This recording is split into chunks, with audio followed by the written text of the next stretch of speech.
Blog Talk Radio. Warning. What you are about to hear are the views of Travis Pope and the Oklahoma Tomcat and is not supported by the government. Agreeing with the hosts of this show could cause you to be targeted by the government and government agencies.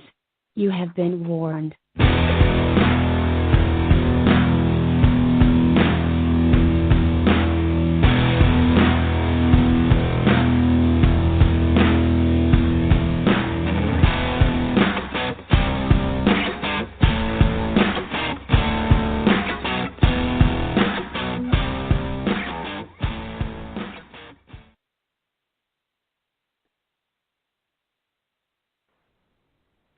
Hello. All right, you're on now, right? Yeah. Yes. Oh man. About time. What happened? Oh, we had technical difficulties. Technical difficulties or Edith difficulties? Are those one and the same? I wasn't. It wouldn't let me go in because I don't have my phone, so I had to use Jay's. I guess there's a big difference. Oh man, I'm like, oh, this cannot be happening. I don't have the internet ability to be on the sound. I was like trying real hard to get on the studio and everything, but because the location I'm at, I can't be on the studio. The internet's is not very good here. But we made it, guys, and hello, Oklahoma, the greatest state in the union. Where at in Oklahoma are you? Oh, I'm in Muskogee. Ah. There's such weird names out there.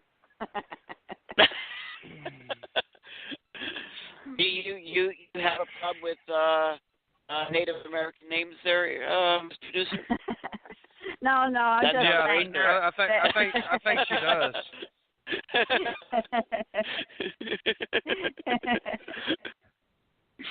Man, I've never heard so much disdain from two Native Americans against other Native Americans. Golly, y'all vicious against your own people.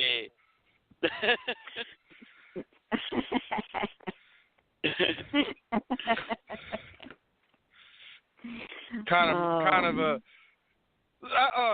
Here's a question. If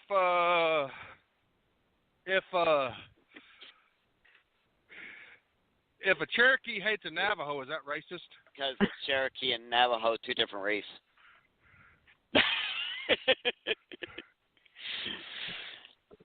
Yeah, I called in right at 9 o'clock, and I see everybody was messaging. I was like, oh Lord, am I gonna have to break out the computer going down the highway and get a ticket? I'm gonna charge it to the show.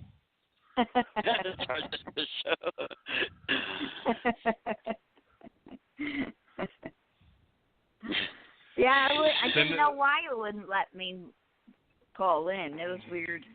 It was frustrating. It's an operator. Actually, it sounds like Jay's phone. I think we need to blame Jay. Yeah, it is. Well, did you hear that? She's quick to give up Jay. Boy, she threw him under the bus. Threw him under the bus and ran over him a couple of times. Really? Wow.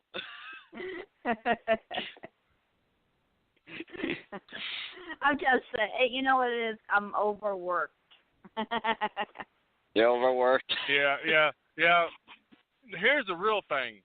She said she couldn't call in because she overslept. That's what's really going on. No, actually, I got up early because I had to rearrange everything. I had to move the cable box, make sure my phone was plugged in. On her defense, she was on the phone through the studio before the show started. and then my computer decided to do updating while I'm trying to do everything. Oh, that's real fun. Oh, technology.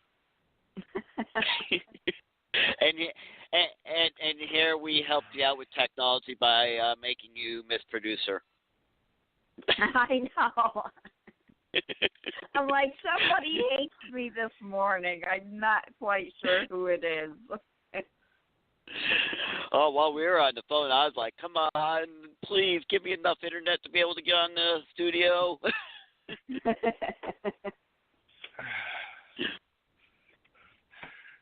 Yeah, I just got putting my stuff up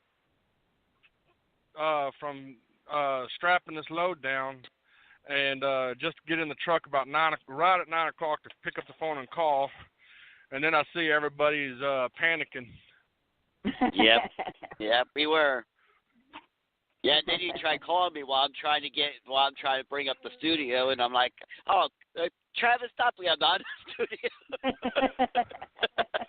Well, I was trying to find out what's going on.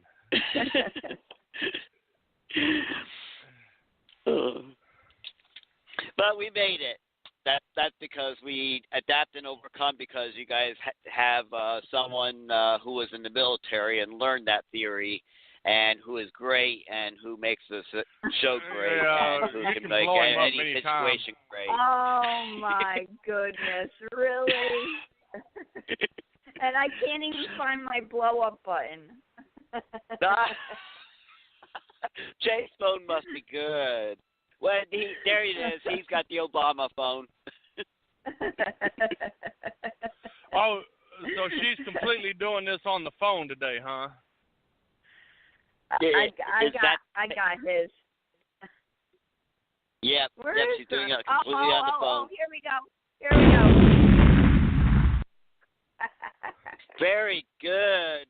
Delayed reaction there, Miss Producer. At least it's there.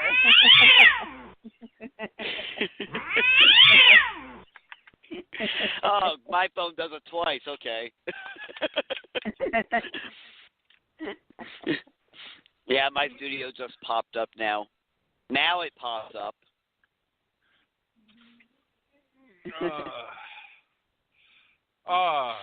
Good morning. Hey, you know what?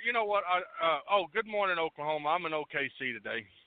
Oh, right. Yeah, you know, I'm gonna have to express an outrage this morning, and this is really, really, really sad. When I tell you when I share this, y'all probably get mad. Joseph probably drive his truck off the road into the ditch, and Edith will probably go jump off the Empire State Building. Well, luckily I'm parked.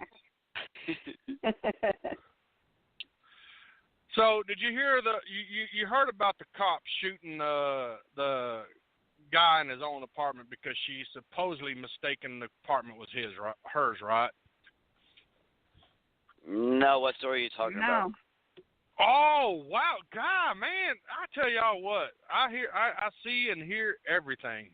A cop of a few weeks ago, she apparently, according to her story, she went home. She entered the wrong apartment. She thought it was her apartment. She entered the wrong apartment. There was someone in her apartment, and she shot and killed the guy. And, well, turns out it wasn't her apartment. It was his apartment that she shot and killed the guy in his own apartment. Oh, wow. Okay. All right. Okay, so they do the grand jury thing, the investigation. They arrested her, you know, I think for manslaughter or something like that. But that ain't the crazy thing. Guess what they just released today? Or yesterday. What? Possibly yesterday. During the investigation, you know, they go to the victim's house, okay? So because of the investigation, and this is probably what they're going to use to get her off the murder charge. But in the investigation, they have uncovered marijuana in the guy's house prior to him being shot. Marijuana. And how did you get her off? I mean, she still shot a guy in his own house, right?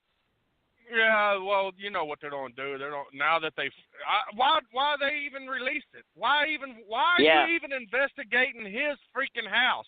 Why don't you investigate her house? Because there was a warrant. There was a request for the warrant for her house for her investigation because she's the one that shot. She's in the wrong house and shot him. Yeah, they're investigating and searching. They issued a search warrant for a victim's house instead of the victimizer. Okay, so they requested do the Public Information Act and stuff like that. They requested the warrant, the information pertaining to the warrant of the woman who shot the guy, of her investigation, of her search. And you know what the reply was? What? There was none. All right. First of all, what state did this take place in? Texas. Well, it was over there in Dallas. All right, I thought you were going to say like New York or California, not Texas. So now the story is even more weird. Okay, it's so a she white is in the wrong house. White female cop, too. All right. So this woman's in the wrong house. I guess we should ask what color is the woman that shot the guy. White female cop. So it was a white. Hold on. So it was a police officer that was in the wrong house and shot the owner. Yeah. Oh wow. The white female police officer was off duty. She went home. She entered the wrong apartment, thinking it was her apartment, and shot the guy in there because she thought he was an intruder. And it turned out that she was the intruder. She was in the wrong apartment and shot the man who lived in that apartment. Oh, man. You know where my mind is going, right, Travis? Being a libertarian and, not trusting the government. Yeah. I'm sorry. This sounds so. I got to put it out there. Okay, conspiracy theory coming on here. This sounds so much like a setup by the police officers. It does because here, first of all, what really blew it away was the fact that this was a quote unquote off duty police officer. How in the world? Now, if you would have said that the shooter was on some kind of drugs or something like that, I would have been like, okay, he got confused. All right, he went to the wrong house. He thought it was his house, all right, or her house. But no, this was a police officer. Went into someone else's house and claims that she thought she was in her own house. Yeah, right. Okay, give her a drug test because unless she pops up positive, I'm calling BS on this whole story. She shoots the owner of the house, supposedly thinking he's breaking into her house. Yeah, right. Now, again, give her a drug test because I want to know. Then they do a search warrant on the person who got shot. When do you ever hear of such a thing? All right. It should. I mean, if this was all legit, she should have been the one investigating, not the owner of the house. And they, surprisingly, find drugs in his house. Yeah. 10 ounces of weed. 10 ounces of weed. Yeah, no, she was in that house purposely. Probably, I'm gonna guess because they happen to find drugs. Surprise, surprise. I'm gonna guess that she or the police, in general, suspected that he had drugs. She entered his house. I mean, she didn't have the key, right? How'd she enter his house? Hold on here. How'd she enter the house? It wasn't her house. Okay, I've made a mistake and gone up to the wrong truck, okay, and tried to enter the truck thinking it was my truck. Guess what happens when I try to put the key in there? It don't turn. How'd she enter his house? I want to know that. Did he leave the doors unlocked? Then I'd be like, well, all right, you know. Well, so if he left the door, if he left the door unlocked and she just walked up and unlocked the door and just walked up and opened the door, does that tell us that she leaves her door unlocked because she didn't even try to use the key? Yeah. And then when she entered the house, didn't she look around like, oh shit, I'm in the wrong house? Because that's another thing, yeah. I mean, because, again, that's happened to me, where, I went into the store real quick and, came back out, went to the wrong truck, opened up the door, and, hold on, this truck doesn't look like mine on the inside. Yeah, as soon as you opened up the door, you would know that it wasn't your place. Well, I'm going to go a little bit further. I've done this a couple of a time. I was... I had to go to the bathroom real bad, and I went running into the convenience store, and went into the wrong bathroom. I'm like, where's the urinal? Oh shit! I'm in the wrong bathroom. I've done that before. I walked right past the urinals, was so tired, got off the bus, didn't realize there was urinals there until I heard peeing, and I said, wait a minute. That's not the right kind of peeing. And I opened the door, guy was standing in front of the urinal. I walked right out there so fast. His wife was standing out there waiting for him, and I'm like smiling. Hi. Oh, why are you coming out of the bathroom smiling with my husband in the bathroom? Oh, that poor guy just got you realize that guy just got yelled at, right? He looked right through the mirror because why that bathroom had mirrors in front of you while you are peeing is beyond me. So he's sitting there, he sees me going past. I'm like, oh man. See, as a woman, you should have just played that off. Said, sorry, I had to go, and the women's bathroom was full. I didn't. I just ran out there so fast. No. Here was a better line, Edith. What you should have said is, "I feel like a man." That woman did a double take.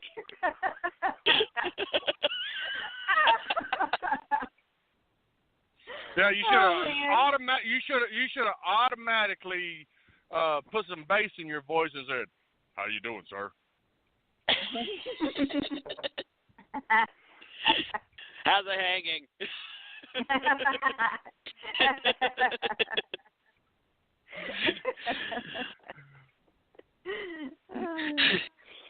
And if he turned around after you said that, you said, "Not very much, huh?" That would have been mean.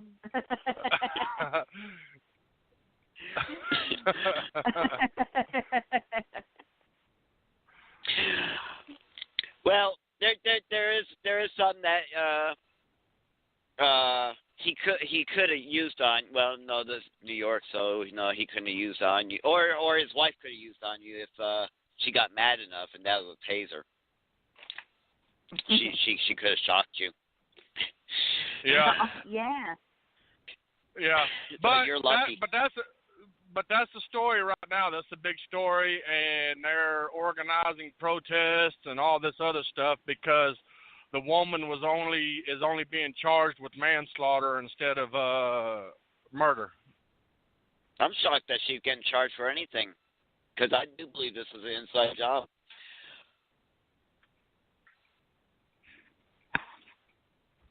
I imagine she'll get off somehow if it's an inside job, and she's facing jail time now, because that's probably not what was expected or how they was gonna get out of it. But now that it's looking like that, I imagine once it comes down to the wire, if it is an inside job, she's gonna squawk like a canary. You know what I'm saying?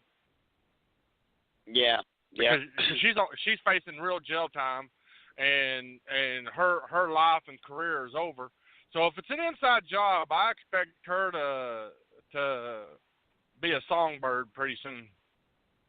Yeah, the only thing I can think of that another thing it could be is she knew the guy and broke into his house.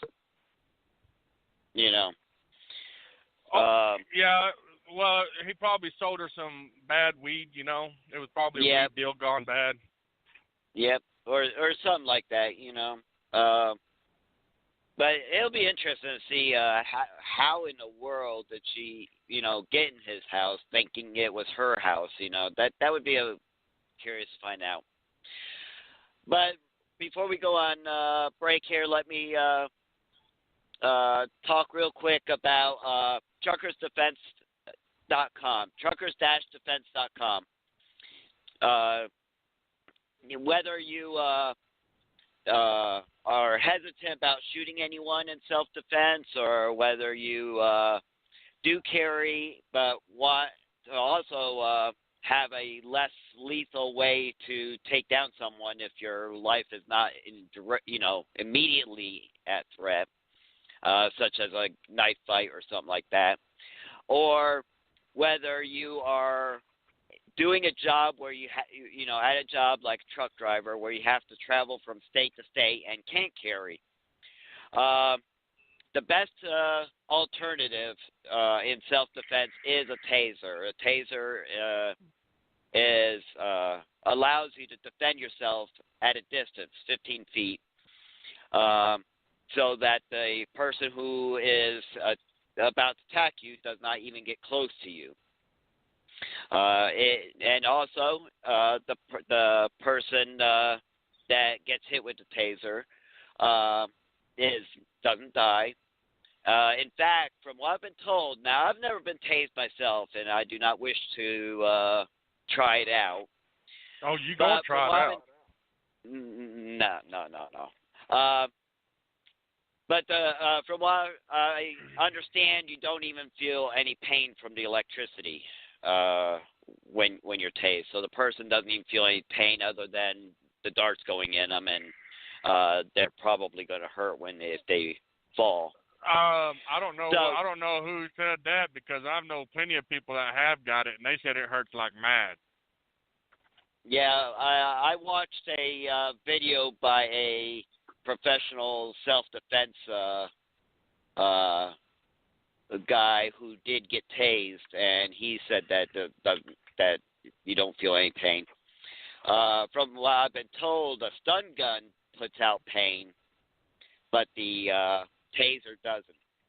But at any rate, whether you feel pain or not, the thing is you do not die. Yeah. We're going to try that out. No. I'll try it out on you, and you let me know.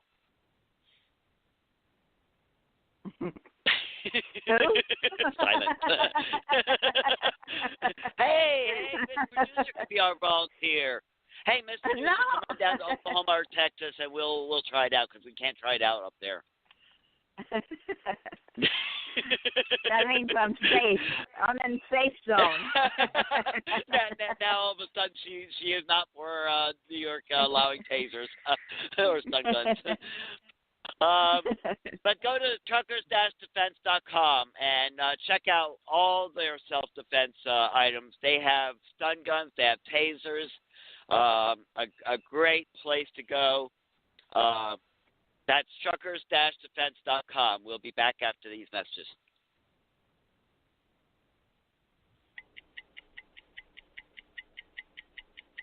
Come on, Miss Producer. Be brave. Be our volunteer. No way. The Liberty National Network. A boy born in Joplin, Missouri was fascinated by anything with wheels and a motor. The odds of him going on to fascinate millions with his talent? 1 in 260,000. The odds of this born racer having 157 career top 10 finishes in NASCAR? 1 in 125 billion. But every driver seeks the pinnacle of their achievements. The odds of him winning both the Daytona 500 and the Brickyard 400 in the same year? 1 in 195 million. The odds of a child being diagnosed with autism? 1 in 68. I'm NASCAR driver Jamie McMurray, and my niece has autism. Learn more at autismspeaks.org/signs. Early diagnosis can make a lifetime of difference. Brought to you by Autism Speaks and the Ad Council. You may have doubts about healthcare sharing. I know we did. We studied literature about Samaritan Ministries, but we feared that it was just too risky. Instead, as our health insurance premiums went up each year, we would increase our deductible to reduce the premium. And then the inevitable happened. We had to use our insurance. We had a medical need that included tests, doctor visits, and even outpatient surgery treatment that totaled over $7,000, and it was all out of pocket. It took us 3 years to pay off, even after several of our healthcare providers reduced their charges. And we finally took a leap of faith and joined Samaritan. Each month, we get to give to an actual person with a medical need. We pray for them and put them in the hands of the Lord for physical, emotional, and financial strength and healing. There's no way to fully express that pleasure and joy. During the first year we were members, we had a medical need, and it was all provided for. And the strength, peace, and healing from prayer. Last year, our son was injured on a mission trip 1,200 miles from home. And the bills for the emergency room, doctors, stitches, and prescriptions totaled $5,300. But every last cent was provided for. In fact, last year we had 2 more needs, and each time our Samaritan family came through. I worked in healthcare for 10 years, from front desk through billing. I would recommend Samaritan instead of any insurance product out there. Insurance has no assurances. In fact, it seems everything is written in such a way that there will be no assurance at your time of need. We just wish that we had trusted in God's provision sooner. It is such a blessing to come alongside our brothers and sisters in Christ and share in each other's healthcare burdens. And there's such a peace and joy knowing that God is answering our prayers, bringing healing and providing for our needs.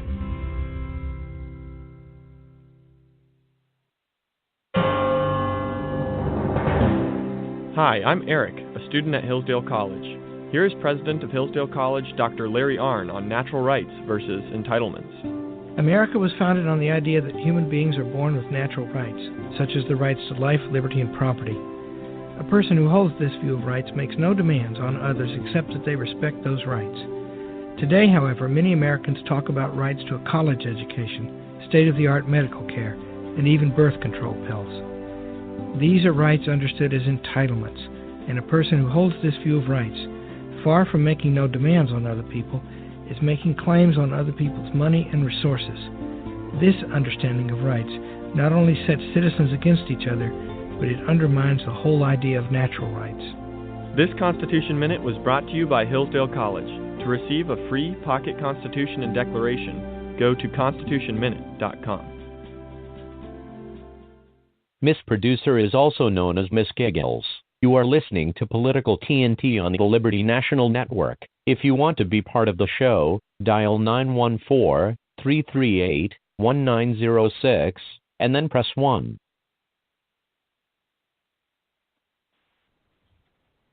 All right, welcome back.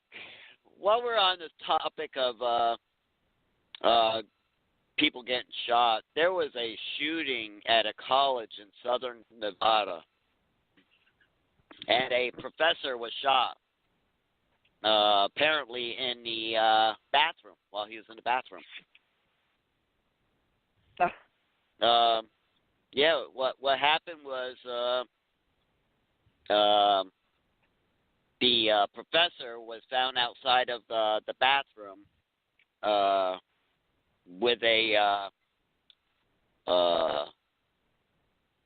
shotgun wound to his arm. He collapsed outside the bathroom when he walked out of the bathroom.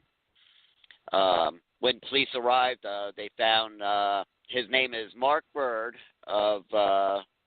and he's a professor at Southern Nevada, College of Southern Nevada. And when the police arrived, he was bleeding outside a bathroom on campus with a self-inflicted shot to his arm. He shot himself in the arm. On campus, by the way, a professor. And he shot himself with a .22 caliber pistol. What a wimp. I mean, a .22. Come on. Here's probably what paramedics did when they arrived. They probably put a Band-Aid on him and said, "Okay, carry on." And here's the best part of it all. Oh, well, first I'm going to let you guys know that he also taped a $100 bill on the mirror for the janitor to clear, to clean up the mess. Which that's a good deal, because with 22 there won't be much mess. A mop, some disinfectant. There, clean. So he was kind enough to give the janitor $100, But here's the best part of it all. Okay, you guys ready for this? Why did he do this? To protest Donald Trump. What? Yeah. Yeah, he shot himself in the arm with a .22 to protest Donald Trump.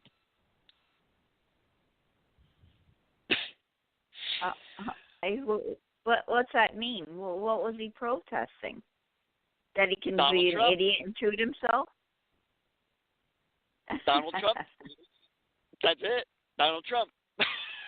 Okay. And that just reinforces my comment. Liberalism is a mental disorder. And you know what? This professor did accomplish something. He made me think twice, because you both know that I am 100% Second Amendment, right? I mean, I have gone around and, even when people tell me that people with a mental disorder should not be allowed to have a gun, I even stop and question that, because, my whole idea is who's going to determine they have a mental disorder. I am so suspicious of government that because I've seen this issue with veterans real quick being diagnosed with PTSD, and having in some states having their gun rights taken away. So, that's something I've always been against, right? Well, this professor has made me rethink something. Maybe people with mental disorder shouldn't have a gun, because this here does show that liberalism is a mental disorder. And shoot, Trump, this this whole thing, they've come up with this Trump derangement syndrome, TDS. That's a disorder, right? I mean, it's a mental disorder. So maybe we shouldn't allow people with mental disorders have guns, and that means all Democrats should have their gun rights taken away, right? Hey, I'm 100% with you. I'm jumping on that bandwagon right now. I may have to rethink some of my libertarian beliefs here, because this is crazy. You know what? This whole thing with punishing, and you guys heard me even refer this to with Trump's tax on imports thing. You're punishing the people. How's that going to? This here is really right in line with my whole thing with the these protests where you hurt yourselves to protest something. It's like the hunger strike, you know. If I see somebody, if somebody's going to protest me, for instance, and go on hunger strike, I'm going to be like, I don't know you. I don't care. Go ahead and go hungry. I'm libertarian that way. Go ahead and hurt yourself. I don't care. You know, this professor, I'm like, I don't. Why should I be concerned about you shooting yourself with a 22? Come on. In protest of anything, that's not going to change me one bit. You know. I don't care if you hurt yourself.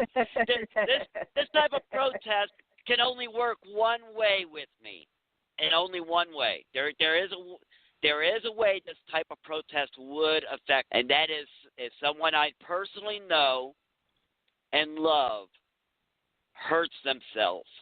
Okay, that's the only way, because then I will be concerned. But you know, I'm not going to change myself. What I'm going to do is I'm going to say, you know what, I'm really concerned about you, and I don't want you hurting yourself because of me. You protesting and threatening to shoot yourself because you're against what I'm doing. I'm going to go ahead and behind my back, I'm crossing my fingers, I'm going to go ahead and change. As soon as you put that gun down, I'm going to call, you know, the mental ward and have you put into the hospital so that you can get checked out. I just want to know one thing. I just want to know one thing. Mm. All that other stuff is bullshit I don't care about, but I just want to know if the janitor got the $100. I highly doubt it.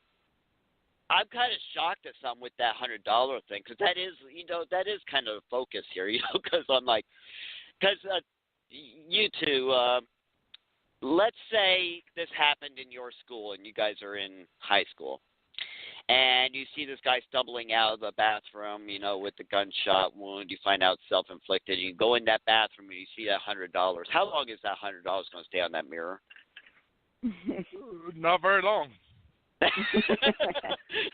Okay, good. I just want to make sure I wasn't, you know, the only one that would be kind of sneaky that way and, you know, kind of snatch that. And you know what? I will clean up a little bit of the mess. If any blood got in that $100, I'll go ahead and try to clean that up. But other than that. Well, he left $100 bill. I didn't see no $100. Well, he left the $100 bill there for the janitor to clean up this mess. You know, I want to know if the janitor got that $100 bill. That was his money. It was left there specifically for the janitor. I want to know if the janitor got his money. You know who got that. On that. No, he didn't have to pay taxes because he know who got that $100. The authorities got it. You know that. Man, no that's doubt just not that right, man. Yeah, that's I just know. not Well, right. you know, it's crime scene, and you know, the statist gods, you know, they get all monies related to a crime. You know, that's how it goes. So, and suicide, attempted suicide, even though this was by far not a suicide, but, you know, he shot himself, so, you know, they're going to label it up as a suicide, and that is a crime. You can go to jail for suicide. So he shot 6 people and then attempted to kill himself, and it didn't work. Oh, no, you're on a different story. Oh, okay. But you ran them all together. So you're jumping ahead there. That's the next story. No, this here is a professor of a college who shot himself with a .22 caliber pistol in the arm to protest Donald Trump. Of course, he didn't die because there was only a .22 in his arm. You know, and no doubt he didn't mean he wasn't even attempting to do a suicide. No, he you know, no doubt all he got was a Band-Aid, a kiss on a boo-boo, and told carry on. Because, I mean, 22, what they, I mean, come on. He could have got a little bit bigger. That's just a step up from a BB gun. Yeah, next time he needs to do a 50 cal. Hey, yeah, go a little bit bigger. Come on. I mean, but this does go right in line. I mean, this is you guys, Democrats. You guys are proving, and I hate this because I find both parties to be status and terrible, but you guys are proving the Republicans correct on this. I mean, you guys are just way off your rocker.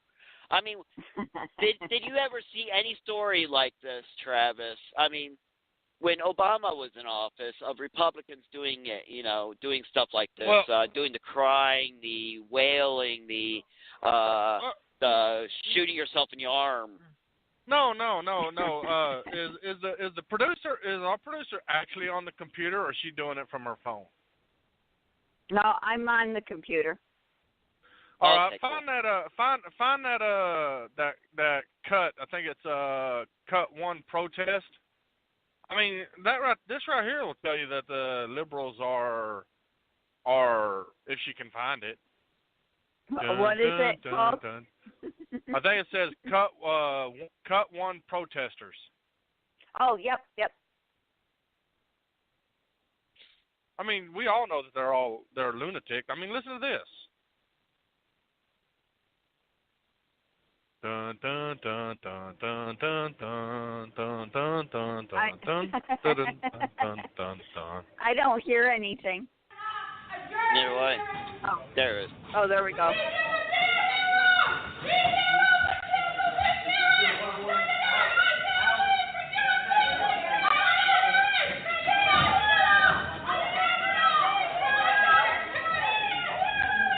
Okay.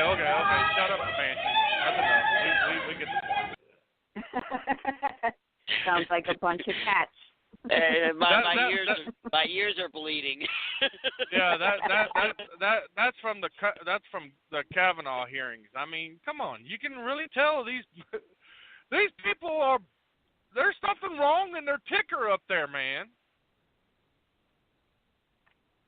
That was crazy. Yeah, that's all crazy. And on the show that I played that on, I made the comment like, that reminds me of when you're shopping in Walmart and you're walking around Walmart and you see someone's little kid off over there and they're throwing themselves down on the floor and they're screaming and kicking and all because they want that Pokemon toy, and the parents said no, so they start throwing their fit. And you're sitting there looking at the parents saying, "Don't do it. Don't you do it. Don't do it." Because they're fixing to grab that toy and give it to them just to shut them up. Don't do it. You're like, snatch that little shit up and whoop that ass and be done with it. Yeah. And that's what it reminds me of. These liberals just really need to be snatched up, their asses whooped with a belt, and sent on their way. Apparently, they never got growing up. I have a whole theory on, why they're acting like this. What they've found was that people who don't have good oral hygiene, there's no doubt, I mean, it's been proven now, that they have a higher chance of heart disease because what happens is the plaque in their mouth, you're constantly swallowing it, and if your gums start rotting, your teeth start rotting and all that, the bacteria and stuff ends up going into your body. Well, now they are starting to make a connection with bad oral hygiene to illness. They're actually starting to see a connection here, and it's still all being checked out on how they're related. One of the theories is the same theory, that plaque and the bacteria going into your body ends up affecting your brain. So my theory now, adding this all together is that Democrats have plaque on the brain. And it's causing them to have this mental illness. So maybe if they brush their teeth more, that might be the solution. Play a little bit of socialism here.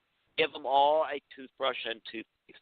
So next time when one comes up to you acting all like, hand them a toothbrush and toothpaste. Say, here, brush your teeth. Yeah, that or hand them some cat poop and let them eat that. Hey, going back to our other story there, that might help. Just make sure that a dog don't lick them, because then they'll have mental illness and no limbs. Oh, that's right.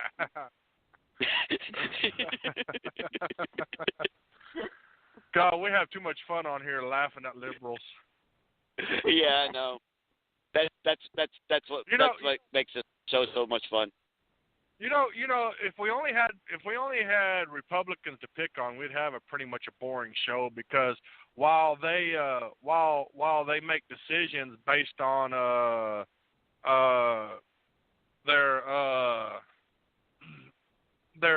whatever their Republican gods are,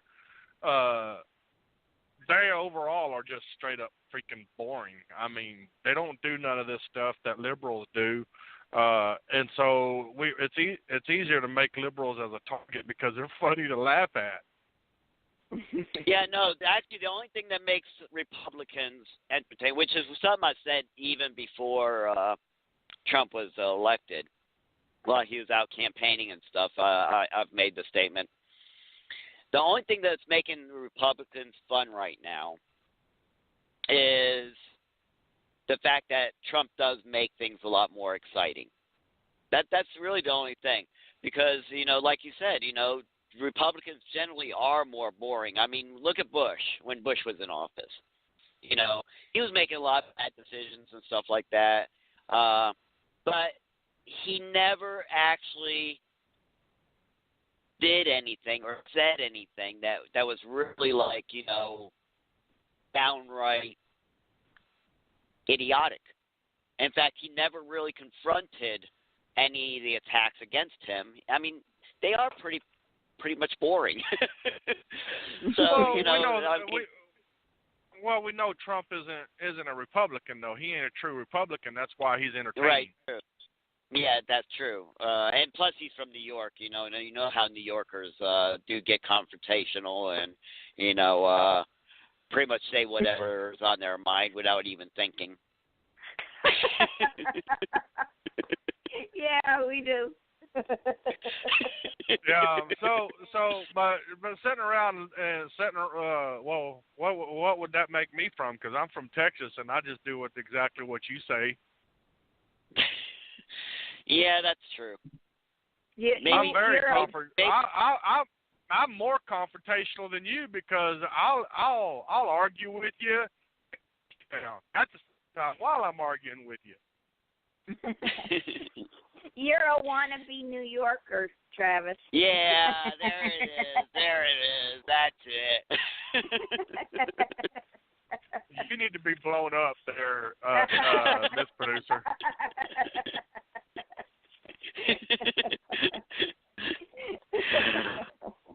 But that's what made the interview with Larry Sharp so neat, because and watching Larry Sharp with whenever he's being interviewed by these statist shows, is he's very confrontational, and he'll he'll get into a huge debate with the host of the show.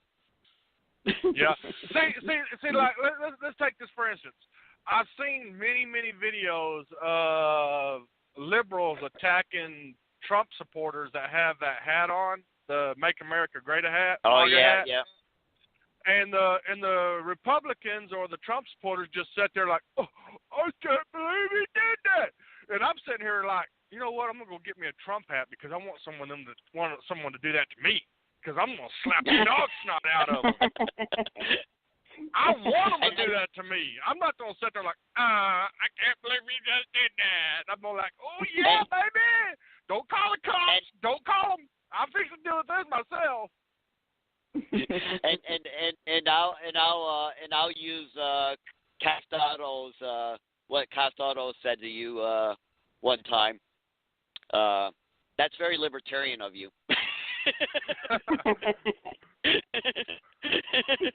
I'm gonna holler out World Star whenever I put that whoop ass on them for and I don't even support Trump, but I'm sitting over here like I'm missing all the action. You're gonna convert over to Republican just so you can get the action, huh? Yeah. Well, before we go on break, let me tell you about a new company that's sponsoring our show, and that is Pure.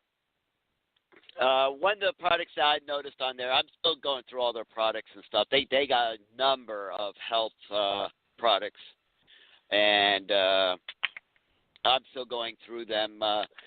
But the one I noticed on there that really interested me was greens. Greens is super fruits and super greens all together in one powder. It comes in a powder form. You add it to you can add it to water. You can add it to fruit juice, which I do not recommend for anyone who's diabetic to add it to fruit juice. But for anyone else, add it to your fruit juice. Add it to any type of drink that you wish, and you'll get your daily allowance of fruits and vegetables.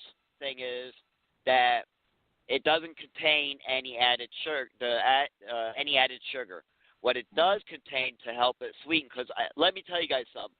All those super green powders and green powders and fruit powders you see on the shelves, they all have some type of sweetener in them. All right, but a lot of them know that you're going to read that label, and what they'll add to it is man-made artificial sweeteners. All right, because they don't want to show that they're adding actual sugar or anything like that. Man-made artificial sweeteners are not very good for you, okay? But what is good for you is stevia. Stevia is all natural. It comes from a plant, and it's extremely sweet. And this and greens from Pure has stevia in it to help sweeten it. So it's something I'm interested in myself, and I highly recommend that people look into it because, let's face it, we don't get our daily allowance of fruits and vegetables. And for a diabetic like myself, who is not on any type of medication, I avoid eating lots of fruit because fruit does have, even though it's all natural and everything, it is good for you, it does spike your glucose level in your blood. So I highly recommend that people take a look at this. You can go on to LivePure/PTAT. That's Papa Tango Alpha Tango. Go there, check it out. Check out this product, but also check out all their other products. If you go to that website, you'll get a discount on your order. Well, it'll be reduced price on your order. Go there today, check it out, and we'll be back after these messages.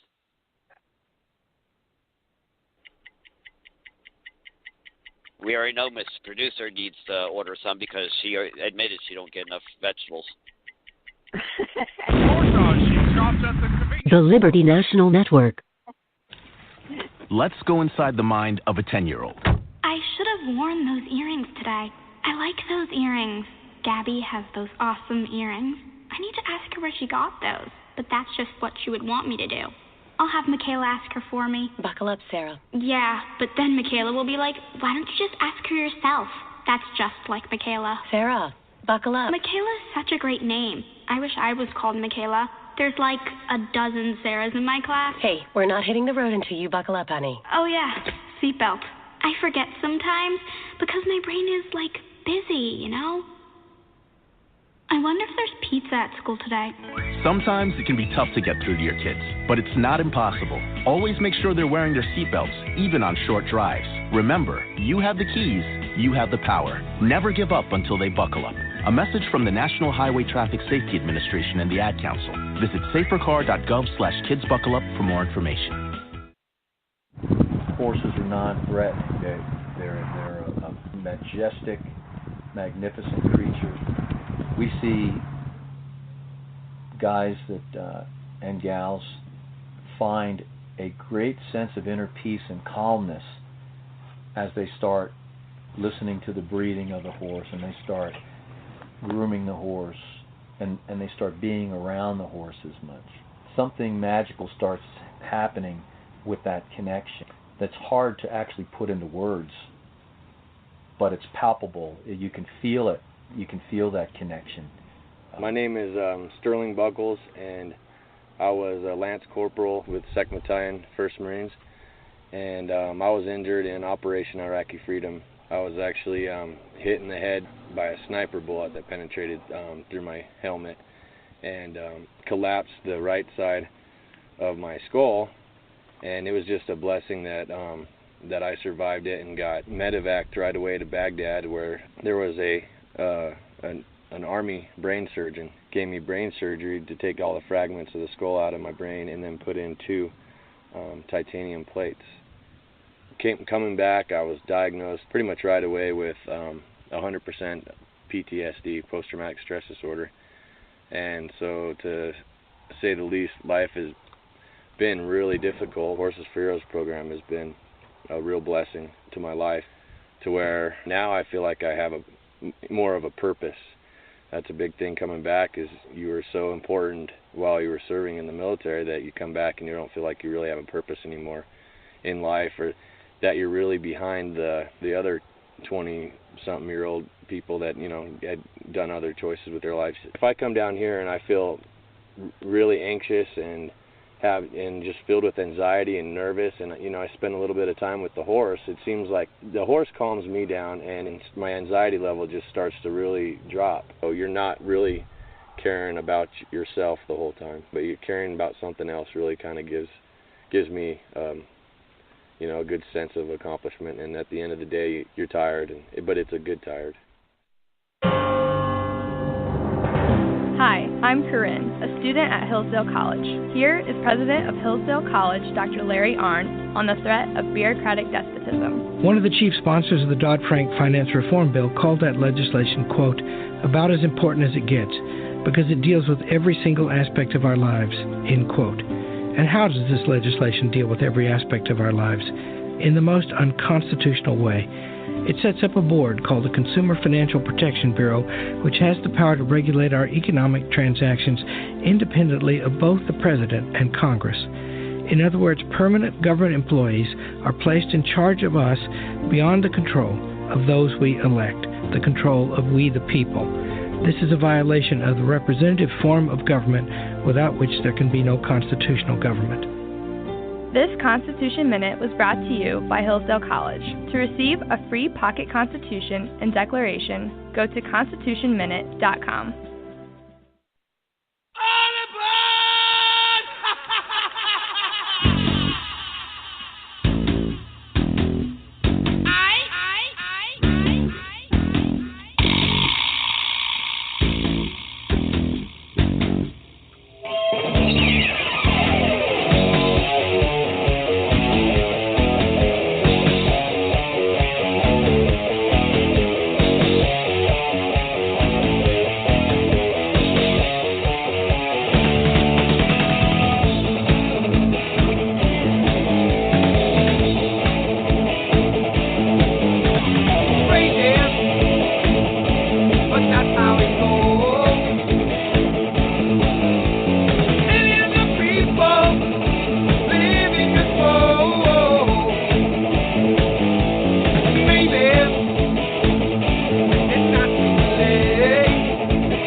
Liberty National Network.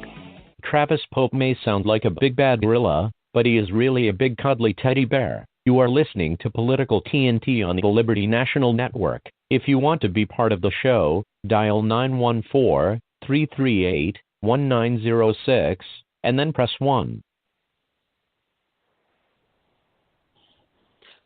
Welcome back to Political TNT. Our next story is going to be on the Bakersfield, California shooting, which Travis tried to sneak in the last half hour.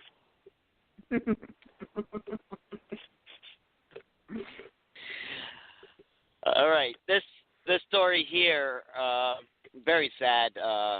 What happened here, and the story I have was as of yesterday afternoon. So any updates from then, I wasn't able to get this morning. But this a guy shot 5 people and then shot himself. It all started at a trucking company in Bakersfield, California. A man by the name of Javier and his wife showed up at the business. And Javier, okay. Come on, man. I'm American. You may be Mexican, but I'm American. Okay. I'm Irish.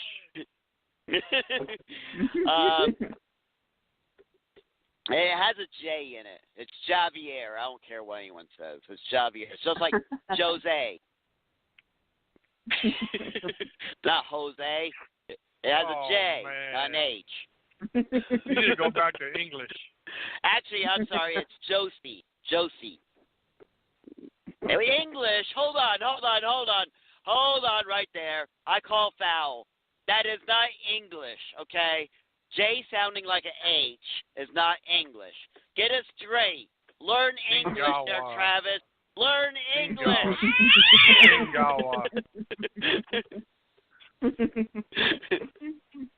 All right. But back to the story. Javier and his wife showed up at the business and confronted 50-year-old Emmanuel.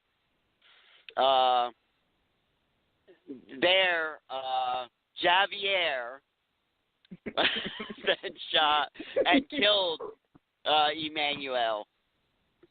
And I work with these people. And then turned and shot and killed Petra, which was his wife.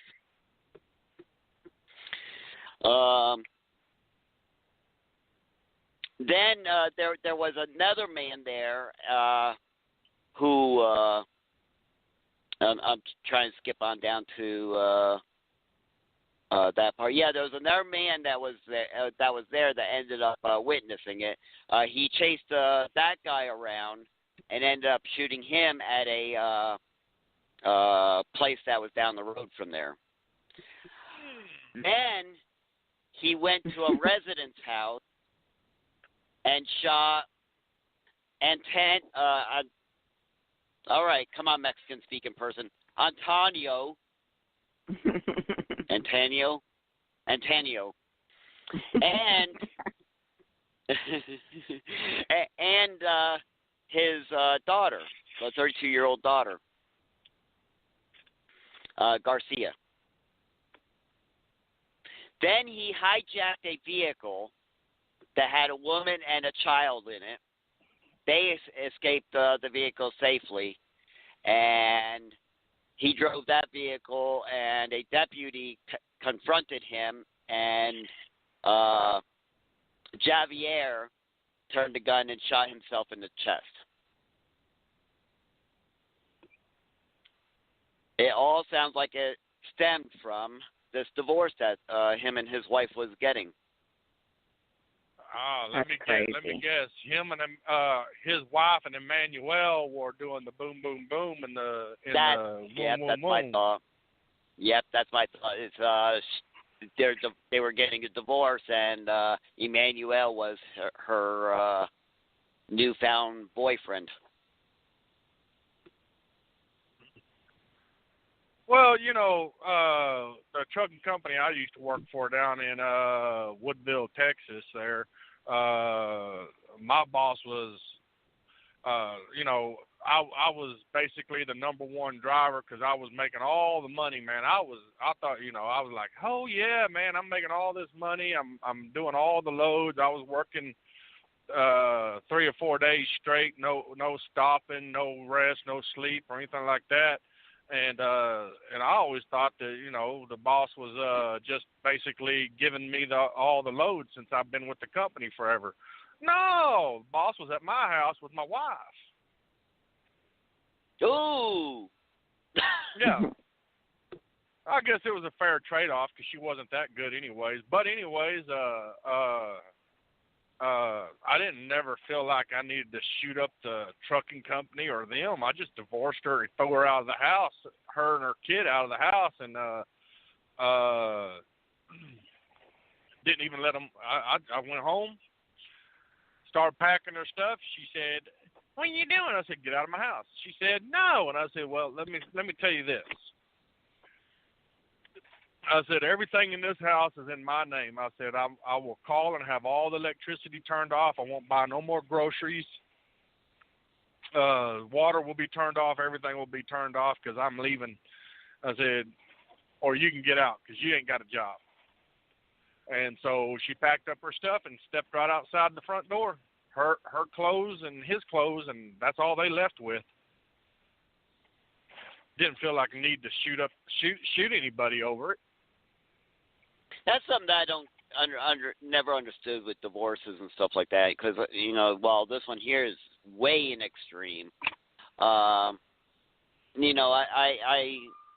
see in court shows and things like that, these huge fights, in the divorcing, where my thought is, if the person either a person wants to divorce, for whatever reason, or if the person's cheating or anything like that, my thought is always, because we don't know if this woman was actually cheating or if they were already on the fringe of divorce in the first place, and Emmanuel just happened to be caught in the middle, whatever case it may be. My whole thought is why fight over it? Yeah. I see some of these court cases where the spouse is taking the other spouse, not over alimony and stuff like that, because I can understand that, but not alimony, but child support, because I can understand all that, both couples should still be sharing in the expense of the raising the children, even if they're divorced. But over stupid stuff, and I'm like, let it go. Let it go. Let it go. Let it go. Yeah, there you go. you're only we need to get that yourself. song, Let It Go, on here. Yeah. No.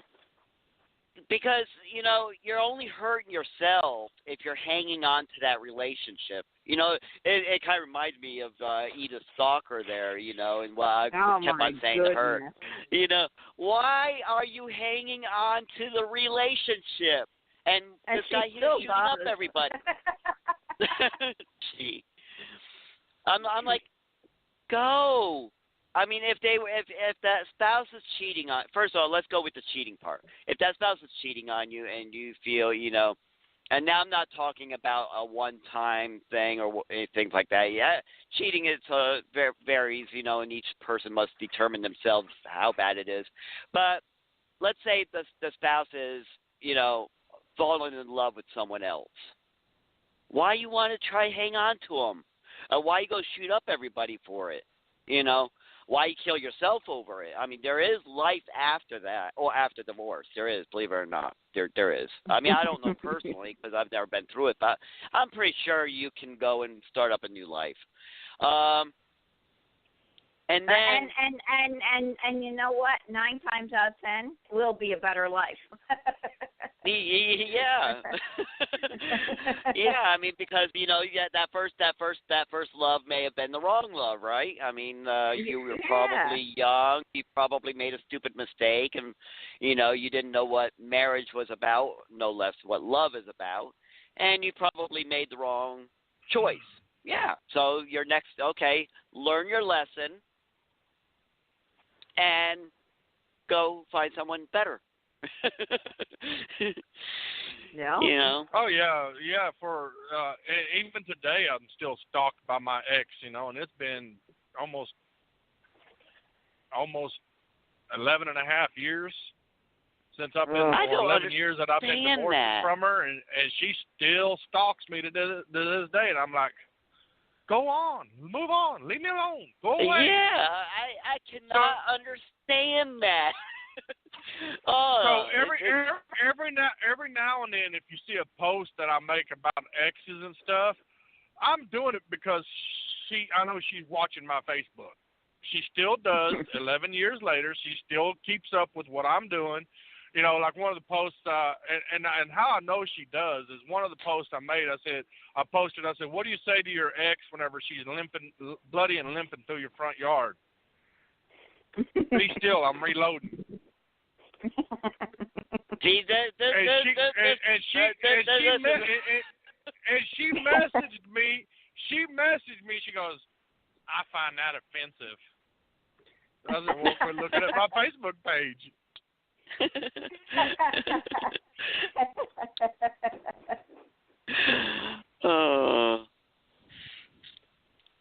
That's very libertarian of you there, Travis. But I don't understand that. Okay, Edith and Travis, that's what you do to your stalkers, Go ahead, and you can go to Dollar General. You don't have to buy anything expensive. Go to Dollar General. Get a toothpaste and toothbrush and give it to them. Say, here, brush your teeth. You got plaque on the brain. I would start using that. You got plaque on the brain. That's gonna be my saying to people. You got plaque on the brain. Wow. That's how my mind works. Come up with stuff like that. Plaque on the brain. But, that's his new saying. You got plaque on the brain, huh? Yeah. Anytime somebody goes, Travis, you're going to see that in the debates that I get on Facebook. Anytime somebody goes weird on me, I'm going to say, brush your teeth. You got plaque on the brain. No.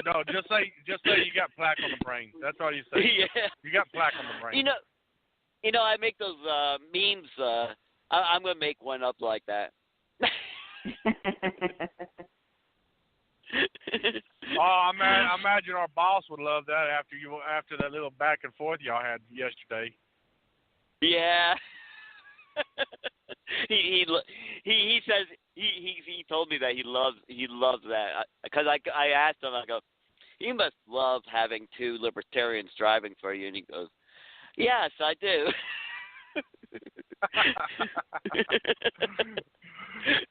Well, see, yesterday I got violated by the federal government, and I told my boss, I said, hey, I want to see a warrant for this.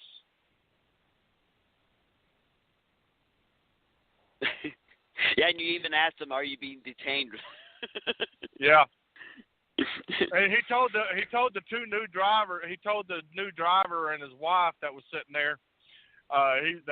He told them that he goes, yeah, he's a libertarian and they run a radio show. So he talks about us to the other drivers. Yeah. Then he sends me a message yesterday. He goes, I need a copy of your social for the DOT file. Can you email? And I replied back, said, tell the federal government that they need a warrant. And then he replied back, he goes, Trump said he didn't care. So I replied back, I said, okay, don't want Trump to start tweeting about me. Sent you an email. And he sends back a laughing face.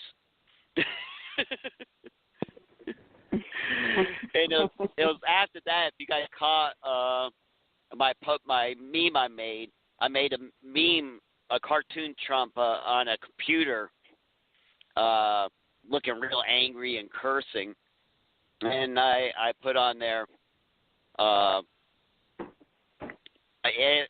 you criticize me, I'll make you famous, in quotes, like Trump is thinking it. Well, we wish you'd tweet about political TNT then, so that way we could become famous. Well, I tagged Trump in that tweet, so I tweeted out and I tagged him. So we'll see what happens.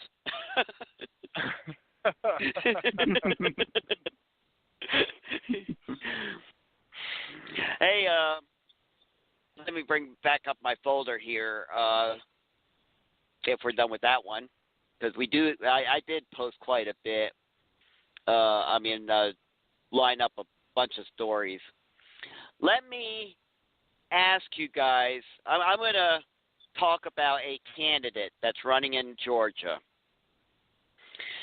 And I'm not going to mention his name or anything. I'm going to list off a few things about him. You guys tell me, hypothetically, if you lived in Georgia and his political party didn't matter, if you guys would vote for this guy. He's a doctor. He has done enormous volunteer work, helping out people with diseases and stuff. Even traveled overseas to other countries. Very, very good humanitarian. He is for jobs. He wants to boost the jobs in Georgia. He's also, what was the other thing? He also says that the VA is corrupt and he wants to clean up and fix the VA. So based on that, does he sound like a candidate you would at least consider? Yeah. No. Okay. I don't care what you do in life. There's a lot of people that do a lot of stuff. I want to know what your policies are. I want to know what the policies are. I don't want to know what you've done. Well, I'm not going to list down his policy because I'm trying to do this real short. But also, he is an outsider. He is not he's never been in politics before. So that's the other thing. I did forget one more thing. He's serving 6 months in jail currently. Is this my ex-husband? Tell him to knock it off. See, we need that mic drop button. We need the mic drop button.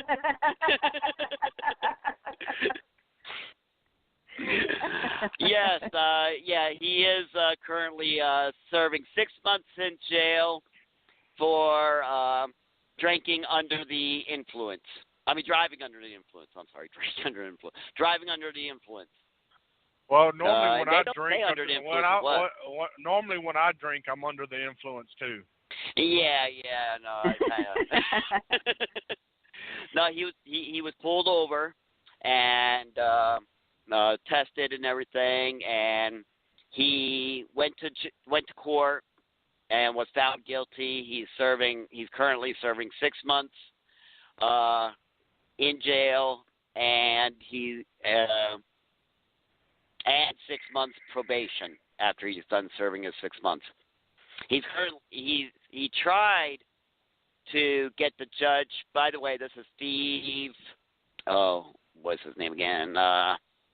Steve Foster, running for Congress in District 14 of Georgia. He tried to get the judge to let him out on bail while he tries to appeal, and the judge refused it. And he's not planning on dropping out of the race either. So he's currently campaigning in jail. Bad idea. I'm going to tell you the story, okay? So, Sullivan County, there was a whatever he is, runs Monticello, the town of Monticello. Oh, used to it. Yeah, Anyway. the mayor of Monticello. Yes, yes. He was always in trouble. Always in trouble. Always drank. Public nuisance. Did things that was crazy. Ran a shop that had all false clothing, like Nike and all those other big brands at the time.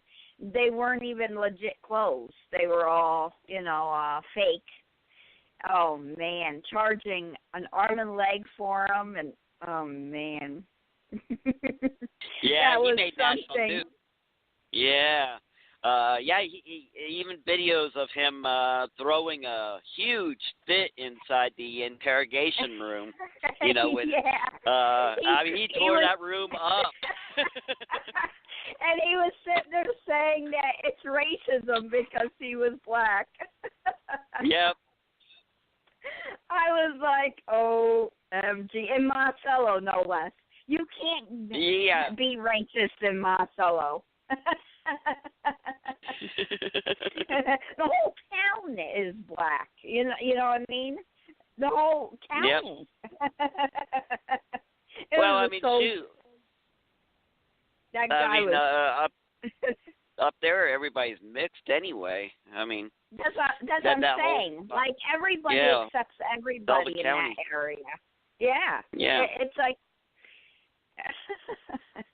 that guy. I was like, how in the world is he staying in that office? I don't understand. I was shocked too, because number one, he was mayor, and mayors are the law enforcement. It's pretty much the law. They're the executives. They're the ones that are the ones that's supposed to enforce what Congress passes. And here he is breaking law after law. He was even drinking and driving. He was gotten all kinds of trouble with the law when it comes to alcohol. And then, like you said, his phony Nike store. Man, he was a mess. I was like, was he selling Nickies instead of Nikes? Yeah.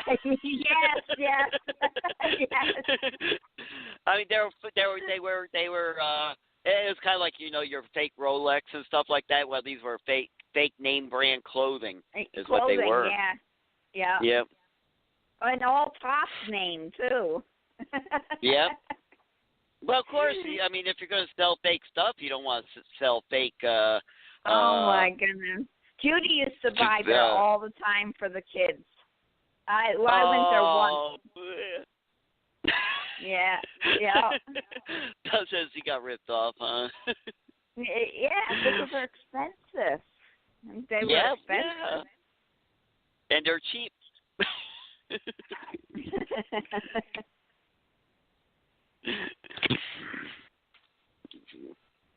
Man. Well, Judy helped support drunk. That's cool. Even drunk she lives. Knew the people. Yeah, she knew the people, so she didn't know until it was all over the news.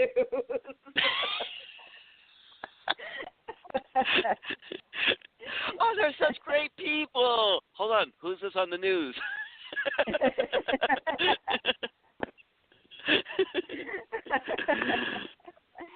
Oh my goodness. That's amazing. But yeah, that's the thing with this this guy.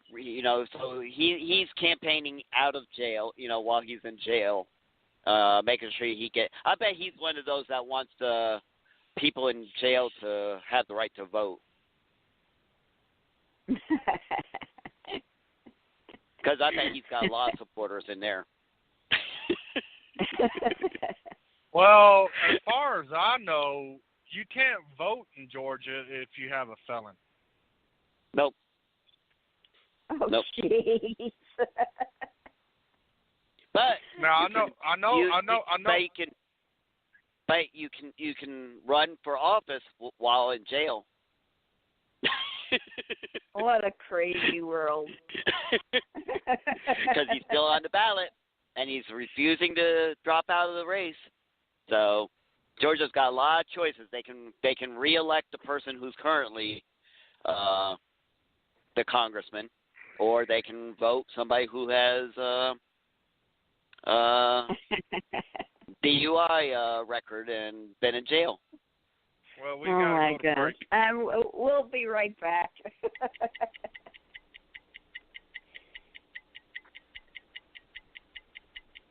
Come, vote for me. What are you in for? The Liberty National Network. Where do you want to go to lunch? I'm having a stroke. Did you hear what I said? I'm having a stroke. Why aren't you answering me? I'm having a stroke. When someone is having a stroke, they may not be able to say it with words, but their body language will tell you loud and clear. Look for FAST. F. Face drooping. A. Arm weakness. S. Speech difficulty. T. Time to call 911 immediately. Know the sudden signs. Spot a stroke fast. Visit strokeassociation.org. Brought to you by the American Stroke Association and the Ad Council.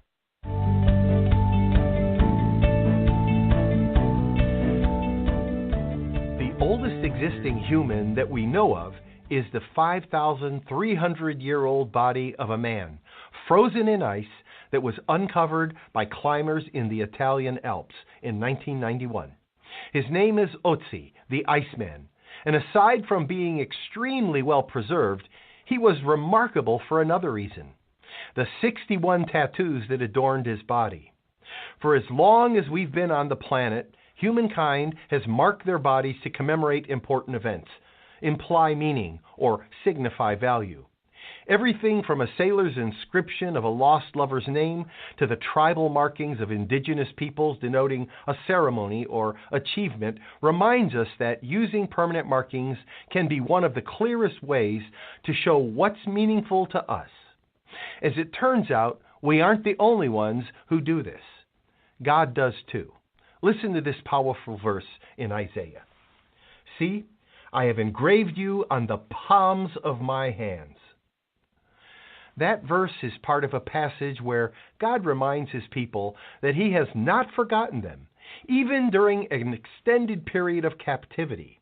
And while the most important part may seem to be the fact that God has engraved or tattooed the name of his people on his body, it's worth considering where that engraving occurs: his hands. A lot has changed in the lives of human beings over the years, but we still use our hands for nearly every daily task imaginable. We look at them hundreds, maybe even thousands of times each day. The implication here is powerful, that our names are never out of God's sight. I want us to think about that. If your own life's commitments were to be written on your hands, what would they be? Work, school, your career? Or would they be the names of people in your life, family members, friends, and those inside or outside of your church community?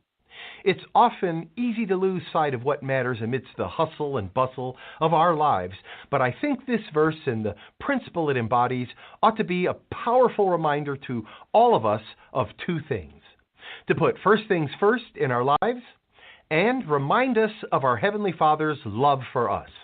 I want you to picture his hands right now, the same hands that knit the galaxies together, and then picture your own name, tattooed in his skin. Powerful, isn't it? Our God has marked us into his heart as permanently as ink sets into our skin. We are always in his mind, always in his eyes, and always in his heart. I'm Joseph Tkach, speaking of life.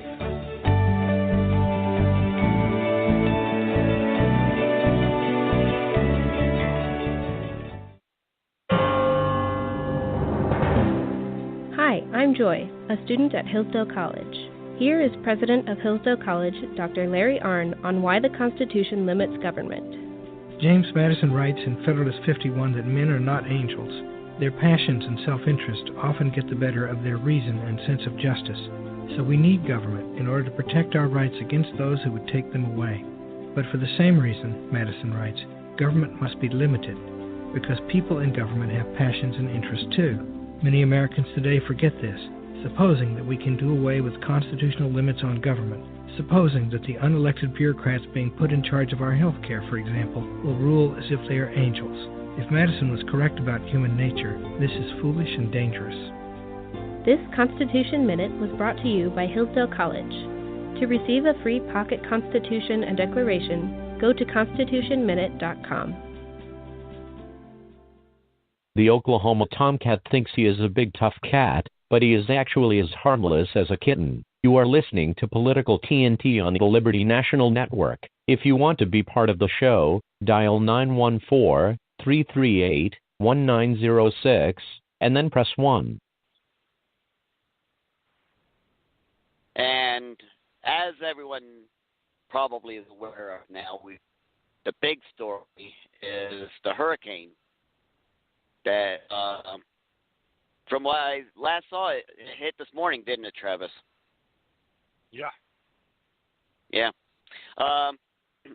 Well, of course, this does affect the trucking industry a whole lot. Number one, of course, a lot of truck drivers won't be able to get into the area. But also, the FMCSA, what they always do is they end up lifting the hours of service for certain areas and for certain truck drivers.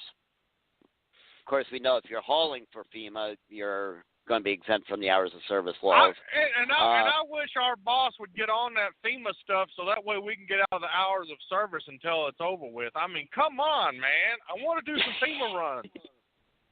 Actually, I do want to do some FEMA runs, and I do let them know that, hey, I'm here. If you guys need if you guys decide to do them, because apparently he has done it for the hurricane that struck Louisiana.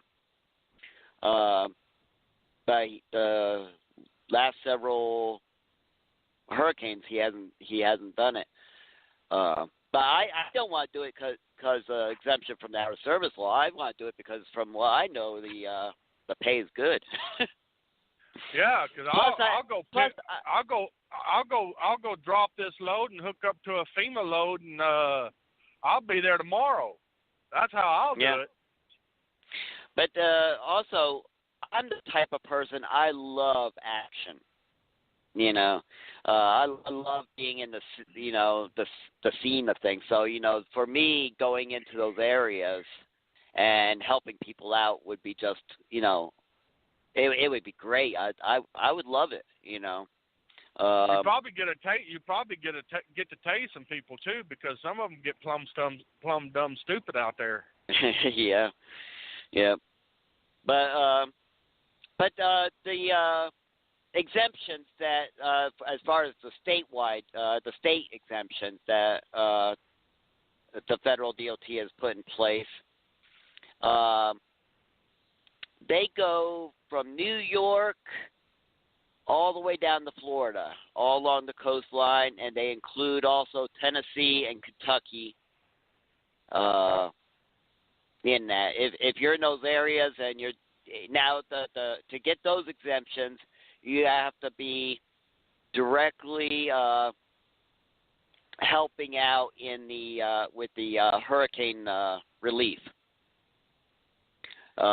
You don't have to be doing any FEMA runs. All you have to do is be running a load to those people, victims. So if you're doing that and you're in New York all the way down to Florida, Tennessee, and Kentucky, then you're exempt from the hours of service laws.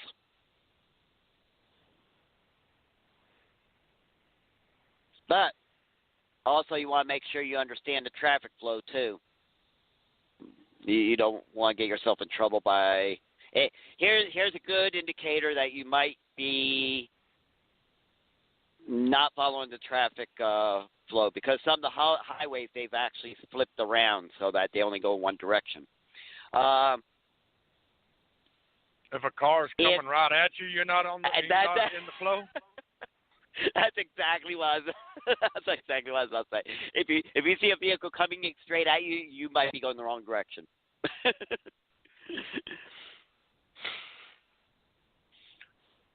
I do want to say that me and Joseph got in trouble, Edie. Oh, no. Why? Or how? About our last show. Oh, you're going to bring that up. What happened? You really want, to start up more trouble, Travis. Oh, you know I live for trouble, but we got in trouble.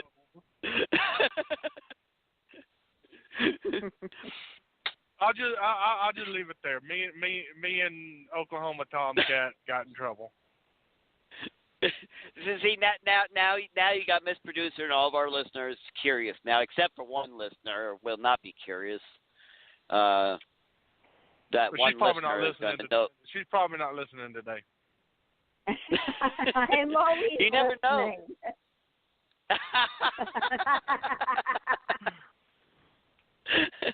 He's not talking about you. He's talking about the listener.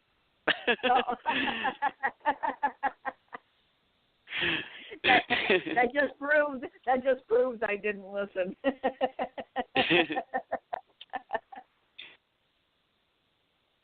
But, that list did bring up a good point, and I am going to make a statement here to all those people who listen but don't listen on a regular basis. All right? What we do on this show, if for our regular listeners, you guys probably already realize this, is we take real stories. I mean, everything we mention is real news. And we kind of make fun at the stupidity of what people do. Okay, that's our whole thing. That's the way we make this very entertaining. Otherwise, we're just going to be regular news, and you're going to get bored. Okay, this is why, and this goes with all. Actually, I'm going to make a general statement overall because I heard something on another talk show that kind of got me like, you guys are stupid. You guys listen to these shows, and what that one was about was that it was a show that was being done on 9/11, and the talk show host did not bring up right away 9/11.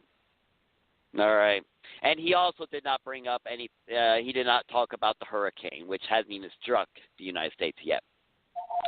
All right. First of all, people, we are not news. Okay, all these talk shows that you listen to, we are not news. What we are we're commentators. We take the news and we commentate on it. We comment about them. Okay, a lot of times, like this show here, we'll make fun of the stupidity that's in the news.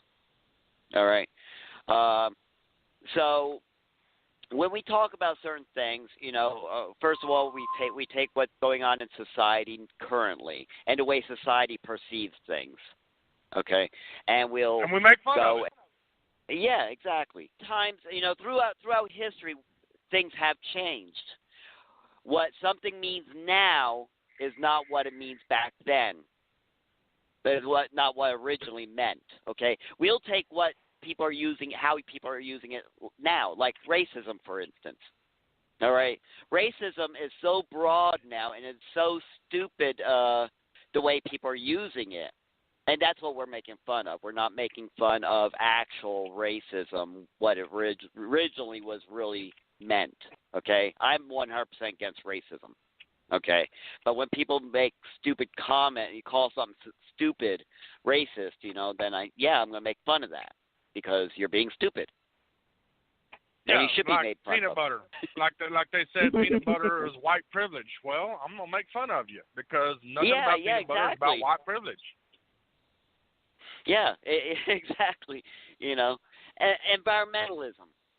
We're going to make fun of it. Okay, now, as those of you who know my wife and I, we are conservationists. We will not say the word environmentalist because the fact that environmentalism is so stupid today.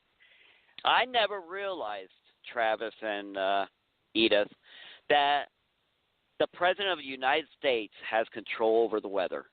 I never realized it until environmentalists started saying that Trump is to blame for this hurricane. That's amazing. It blows me away. But something I noticed they never said, when it was downgraded because it was starting to weaken, he never got credit for that. Don't you know the government has control of HARP up in Alaska, and HARP is what causes the hurricanes and the tornadoes and the earthquakes and everything like that? I mean, come on, man. How did I forget about HARP? You're right. I forgot all about HARP. Oh, not just HARP, but I forgot about something else. The chemtrails. I forgot all about chemtrails. That's another way. Yeah, you're right. I'm sorry, environmentalists. I was about to make fun of you, and I shouldn't. You're 100% correct. Trump started the hurricane with HARP, and then he downgraded it using chemtrails. That's good. I like that. That's a good theory. I'll market that. Let me do that right now. Miss Producer, cut that out and save it. I'll use it later. Yeah, but you know, I heard him talking this morning on the radio, on Status Radio this morning. Oh, by the way, Breitbart News, Andrew or what's his name, Marlowe, said that we need to cancel our cable subscriptions because we want to shut down CNN, and the only way we can do that is if we cancel our cable subscriptions. Oh yeah, you know what? That would work, and I thought this through after our morning meeting, because CNN is the only cable company that broadcasts on cable. They're the only one. So you would only be shutting down CNN, and they don't go over the internet. They don't go over satellite radio. They don't go over airwaves. They only broadcast on cable, and they're the only broadcast company that uses cable. Yeah, and that was Alex Marlowe that said that this morning, that we need to He's an cancel idiot. our... Yeah. So he is an idiot. And you know, it's shocking to hear things. Yeah, so what I did this morning I did is I tweeted out this morning, so because of Alex Marlowe suggested, I'm canceling my Sirius XM service due to liberal media. And I tagged Sirius XM into that because, you know, Alex Marlowe was broadcast on Sirius XM. So because he's suggesting that we cancel our subscriptions to liberal media, because of liberal media, I went ahead and tagged Sirius XM into it because he's telling us to even cancel our subscriptions to Sirius XM too. I mean, yeah, because they have liberal media on there. Yeah, well, I mean, that would be a good way to protest against Breitbart is cancel your Sirius XM, right? Because, I mean, they are broadcasting over Sirius XM, and so by you canceling Sirius XM, you're not going to hurt any of the other ones broadcasting over Sirius. You'll only hurt them, and you'll definitely hurt them by doing that. Man, yeah, I'm getting a headache. You need to stop. I'm getting a headache. Imagine after I tweeted that out, if Sirius XM was taking note of that, I imagine he probably got a call from the corporate saying, "What are you doing?" I'm pretty sure they stepped right on that. But you know, it's so. I mean, it's shocking hearing someone as big as Breitbart, you know, them making such a stupid statement like that, you know, suggesting something so stupid. And what's real bad, though, is that there are a lot of statists on the Republican side that look at them as the speakers of their gods, you know, especially since they were such huge supporters for Trump, you know. I mean that's so stupid because I mean obviously anyone who followed the scenario I was trying to go through, that I was getting a headache from doing it, from trying to come up with such a logic. Canceling cable is not going to protest against any particular thing. Okay, first of all, you're going to hurt all the other broadcast companies if it did hurt them, which it won't. But if it did hurt them, you'd be hurting not only CNN, you're going to hurt Fox, you're going to hurt CNBC, you're going to hurt all your sports channels, you're going to hurt Disney, you're going to hurt. If it did hurt them, it would affect them all, right? I mean, you wouldn't just be putting CNN out if it could do that. You'd be putting out all those other broadcast companies. But cable ain't going to do that, people. Number one, cable is going down, by the way. More and more people are going to satellite or other means. For instance, the ways that I get my news information is through cell phone towers and through Wi-Fi's. That's how I do it. All right.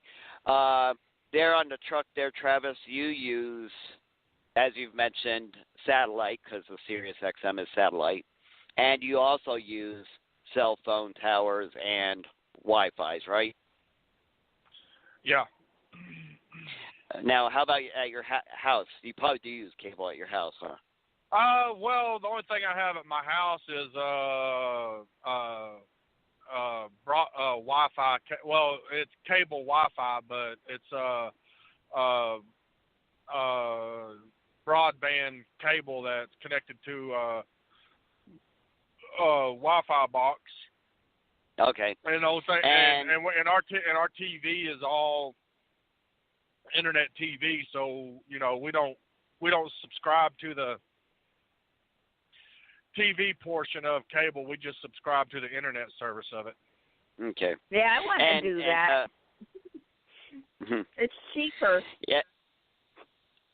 What do you use there, Miss Producer, at your house? What kind of I use how do you get Spectrum. TV? It's Spectrum Which is now, and that Time Warner cable. It used to. Oh, okay, so it's we cable. Used to have, okay. Yeah, and then I got the whole package. I got the cable and the internet. And okay. Yeah, see, we only have the internet because, like my TV in my truck right here, when I pull up to a truck stop, I connect it to the Wi-Fi, and my TV is a Roku TV. So I have all the only actually movie thing I purchase and buy is Netflix each month, and other than that, I got free channels and thousands and thousands and thousands of movies that's free to me just because I have the Roku TV. Yeah. Now at our house, we kind of go do it differently than you two because we are conservationists. We don't have TV, so we use cell phone towers at the house too. Y'all do skits and plays at your house, don't you? And sock puppets. Actually, yeah, we do a little bit of that, but we also use smoke signals. Smoke signals.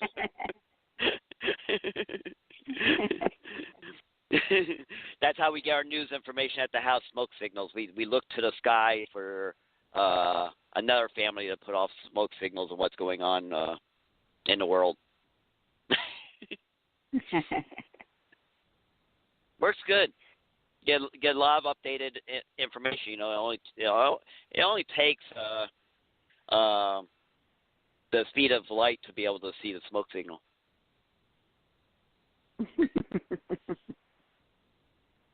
A little science there, but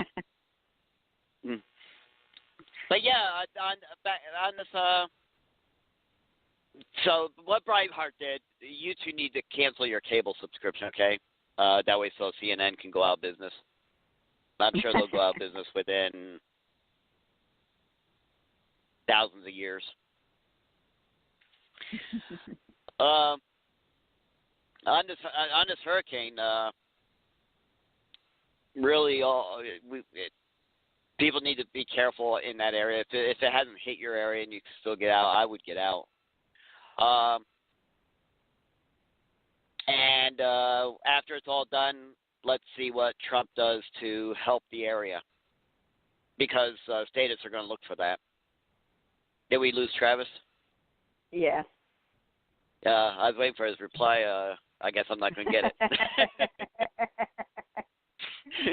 All right, now that I know Travis is gone. See, that's one of the things on the show when we don't see each other and we don't know. Sometimes we'll make comments and stuff, and we'll wait for the other person to step in and comment back, and that's why you get that little silence, because I'm not realizing that I need to give him an opportunity to talk when he's not even around. So on the hurricane, people, Trump and no president has any effect on the weather. You environmentalists, you guys are just cuckoos. Because listen, and I don't know if you remember this, Edith. I know you were young and stuff like that, but when I was in high school, we had what was called global cooling. Actually, global cooling started in the 70s. And that's we got where 3 minutes, huge, Joe. Oh, shoot. I guess I'm not going to get into it. Basically, the environment, it goes through these cycles, okay? And this whole scare has been going on for an extremely long time, even before I was around. We had the environmental scares. If you missed any part of this show, or you want to check out any of our other shows, you can do that by simply going to ptat.show. That's www.papatangoalphatango.show. And go to our website. From our website, you can check out all of our podcasts. Go to the podcast provider that you like, and you can listen to us. You can also go there to find out about all of our sponsors, and we got more things, new things coming up, which I'll be working on this weekend. So be sure to check out that website regularly, people. And if you listen to us on a podcast, please hit the like button. Feel free to comment, even if you disagree with us. The worst that will happen is the gorilla and the cat will come after you. But don't worry, it's only over the internet, and you will survive.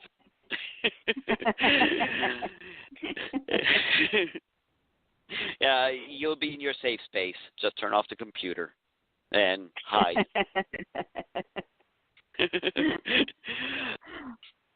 But we do get people out. Oh, Travis is back. We're about to close the show there, Travis. Well, y'all have a good weekend. Yep, and that's the gorilla, by the way. If the gorilla comes and attacks you and you're in your safe space, if you comment on any of our shows, disagree with us, don't worry, we will not tweet you out like the president does. Well, maybe I will start doing that. Yeah, that does sound like a good idea. Yeah. We'll talk about you on the show, though. Oklahoma Tomcat might not, but I sure will. But you will become famous because we will talk about you on the show. Like we did on that one show. where we were reading off comments. You'll have a great day, and be safe if you're in the hurricane areas. And if you are helping out in the area, please drive safe.